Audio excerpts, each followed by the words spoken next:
بسم اللہ الرحمن الرحیم۔ بے شک تمام تعریفیں اللہ کے لیے ہیں۔ سامعین کرام السلام علیکم۔ آج کی ویڈیو میں آپ لوگ دیکھیں گے حضرت عمر فاروق رضی اللہ تعالی عنہ کے دائرۂ اسلام میں داخل ہونے کے مختلف واقعات۔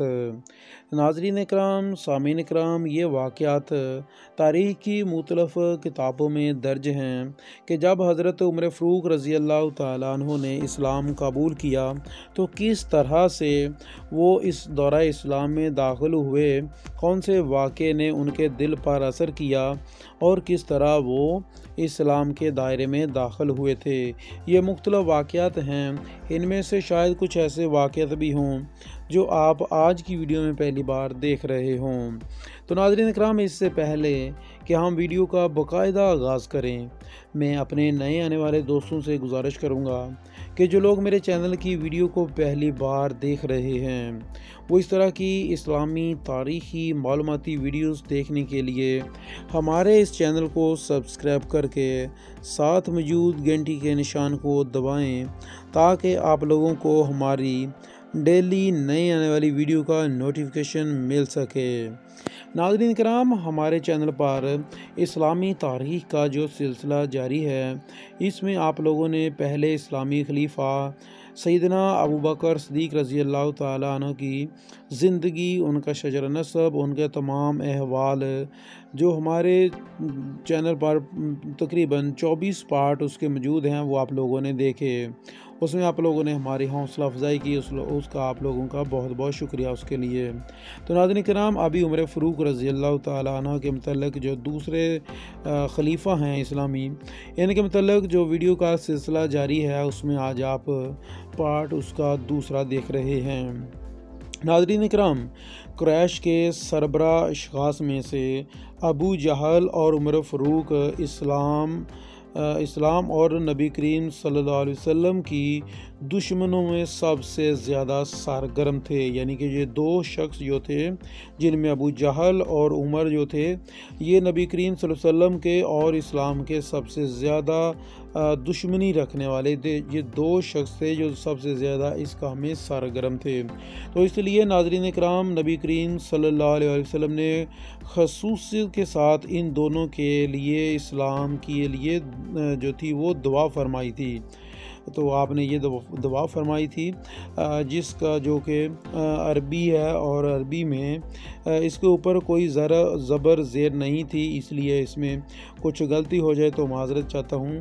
دعا کچھ اس طرح تھی: اللہم ازل اسلام بالجدر رجلان اما ابن ہاشم و اما عمر بن خطاب۔ یعنی کہ خدایا اسلام کو ابو جہل یا عمر بن خطاب سے معزز کر دے۔ تو ناظرین اکرام، یہ جو دعا تھی، اس کا اثر یہ ہوا کہ یہ عمر فاروق رضی اللہ تعالیٰ عنہ کی اس میں قسمت جو تھی وہ بدل گئی۔ لہٰذا ناظرین کرام، ابو جہل کے حصے میں کیوں کر یہ دعا تھی؟ کیونکہ وہ تو ابو جہل تھا، جہلوں کا سردار تھا۔ تو ناظرین کرام، اس دعا کے جو مستجب اور اس دعا کے جو زیادہ مستحق ٹھہرے وہ حضرت عمر فاروق رضی اللہ تعالیٰ عنہ تھے۔ ناظرین کرام، کچھ دنوں کے بعد اسلام کا یہ سب سے بڑا دشمن اس کا سب سے بڑا دوست بن گیا اور سب سے بڑا جانصار بن گیا، یعنی عمر فاروق رضی اللہ تعالیٰ عنہ کا دامن دولت ایمان سے بھر گیا، جو اس طرح ہے کچھ ذکر اس کا: ذالک فضل اللہ یؤتی من یشاء۔ تاریخ و سیرت کی کتابوں میں عمر فاروق رضی اللہ تعالیٰ عنہ کی تفصیلات قبول اسلام میں اختلاف ہے۔ ایک مشہور واقعہ جس کو عام طور پر روایات جو لکھنے والے ہیں تاریخ میں وہ درج کرتے ہیں، وہ یہ ہے کہ جب عمر رضی اللہ تعالیٰ عنہ اپنی انتہائی سختیوں کے باوجود ایک شخص کو بھی اسلام سے بد دل نہ کر سکے تو آخر کار مجبور ہو کر نعوذ باللہ وہ خود، یعنی کہ عمر فاروق رضی اللہ تعالیٰ عنہ خود نبی کریم صلی اللہ علیہ وسلم کے قتل کا ارادہ کیا اور تلوار کمر سے لگا کر سیدھے رسول اللہ صلی اللہ علیہ وسلم کی طرف چلے۔ تو ناظرین کرام اتفاقاً نعیم بن عبداللہ رستے میں ان کو مل گئے اور انہوں نے ان کے تیور دیکھے، ان کے یعنی کہ ان کا خد و خال دیکھا، ان کی جو پیشانی پر انہوں نے غصہ دیکھا تو پوچھا خیر تو ہے، کدھر جا رہے ہیں؟ بولے محمد صلی اللہ علیہ وآلہ وسلم کا فیصلہ کرنے جاتا ہوں۔ انہوں نے کہا پہلے اپنے گھر کی تو خبر لو، خود تمہاری بہن اور بہنوئی اسلام لا چکے ہیں۔ تو ناظرین کرام وہ فوراً پلٹے اور بہن کے گھر پہنچے تو اس وقت ان کی بہن جو تھی وہ قرآن پاک پڑھ رہی تھی۔ ان کی آہٹ پا کر، ان کی قدموں کی آواز سن کر وہ چپ ہو گئی اور قرآن پاک کے اوراق جو ان کے پاس تھے، جو ان کے پاس اجزاء تھے، جس چیز پر بھی انہوں نے وہ لکھا ہوا تھا اس کو انہوں نے چھپا لیا۔ لیکن ناظرین کرام جو تلاوت کرنے کی ان کی آواز تھی وہ عمر فاروق رضی اللہ تعالیٰ عنہ کے کانوں میں پڑ چکی تھی۔ تو بہن سے پوچھا یہ کیسی آواز تھی؟ بولی کچھ نہیں۔ انہوں نے کہا میں سن چکا ہوں کہ تم دونوں مرتد ہو گئے ہو۔ یہ کہہ کر بہنوئی سے دست و گریبان ہو گئے، اور جب ان کی بہن ان کو بچانے کے لیے آئی تو ان کی بھی انہوں نے خوب خبر لی، جہاں تک کہ ان کا جسم لہو لہان ہو گیا، لیکن اسلام کی محبت پر ان کا کچھ اثر نہ ہوا۔ بولے کہ اے عمر، جو تم کر سکتے ہو، جو تم سے بن سکتا ہے کر لو، لیکن اسلام اب دل سے نہیں نکل سکتا۔ ان الفاظ نے عمر کے دل پر خاص اثر کیا۔ بہن کی طرف محبت کی نگاہ سے دیکھا، ان کے جسم سے خون جاری تھا۔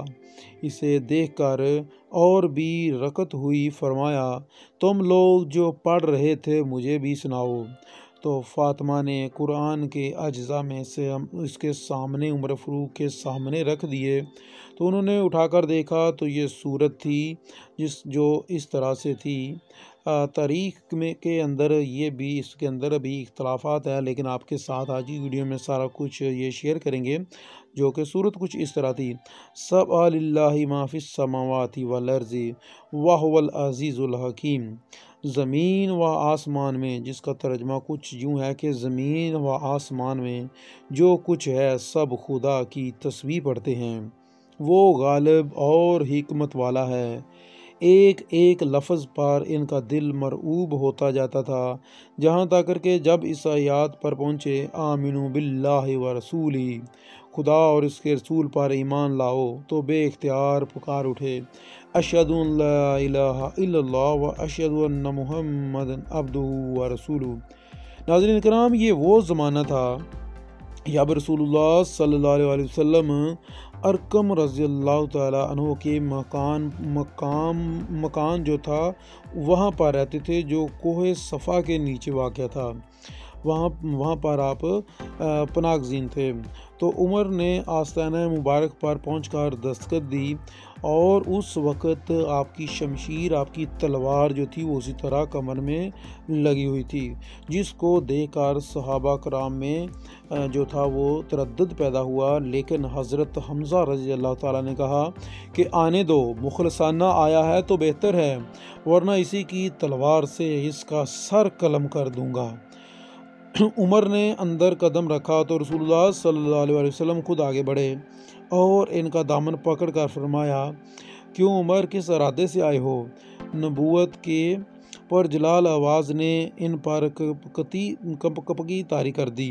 نہایت ہی خشوع کے ساتھ عرض کیا ایمان لانے کے لیے۔ تو نبی کریم صلی اللہ علیہ وسلم نے بے ساختہ اللہ اکبر کا نعرہ اس زور سے لگایا، اس زور سے نعرہ مارا کہ تمام پہاڑیاں گونج اٹھیں۔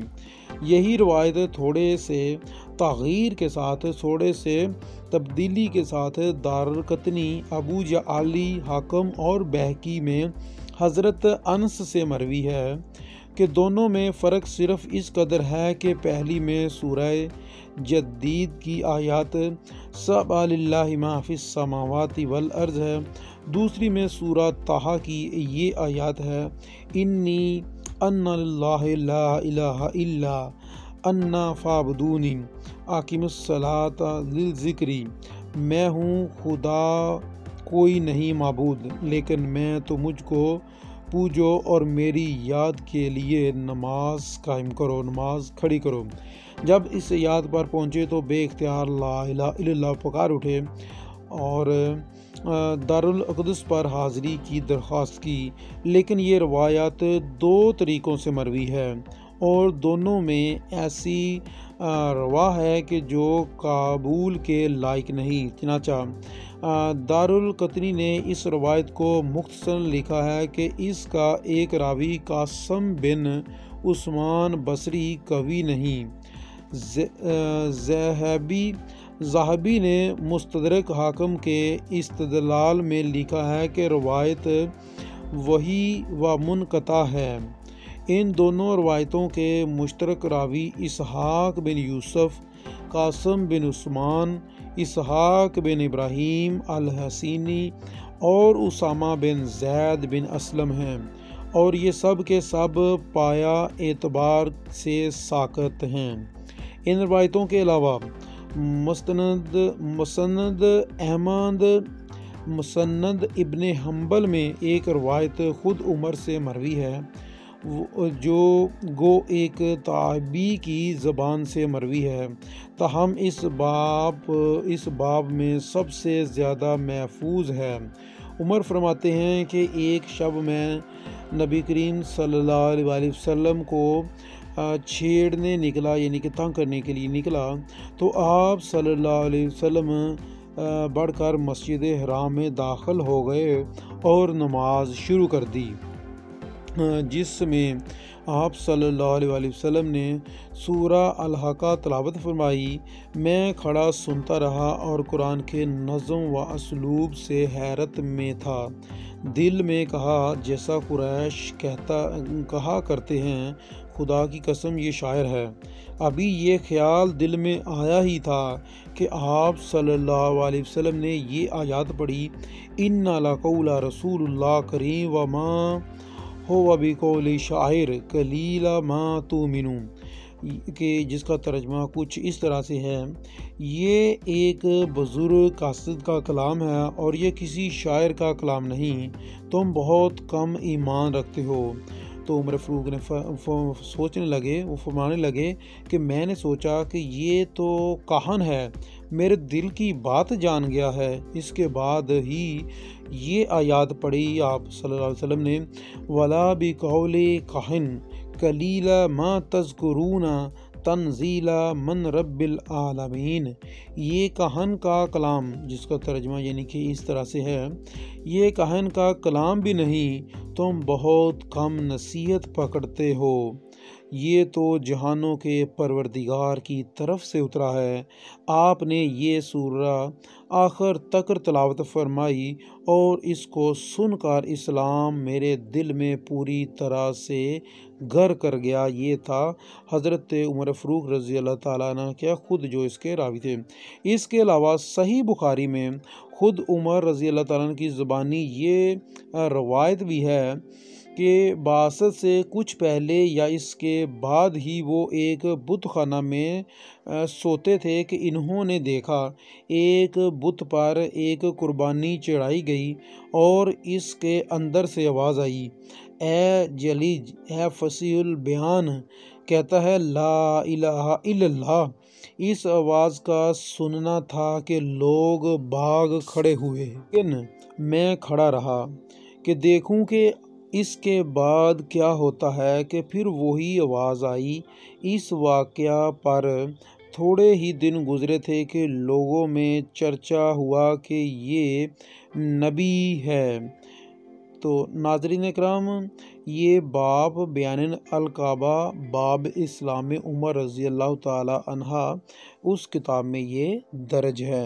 اور سامعین کرام، اس روایت میں اس کا بیان نہیں ہے کہ اس آواز کا عمر پر کیا اثر ہوا۔ پہلی عام روایت بھی اگر صحیح مان لی جائے تو شاید واقعے کی ترتیب یہ ہوگی کہ اس ندائے غیب پر عمر نے لبیک نہیں کہا اور اس کا کوئی تعلق ان حضرت صلی اللہ علیہ وسلم کی بعثت کی بشارت سے وہ نہ پیدا کر سکے کہ اس میں ان کی رسالت اور نبوت کا کوئی ذکر نہ تھا۔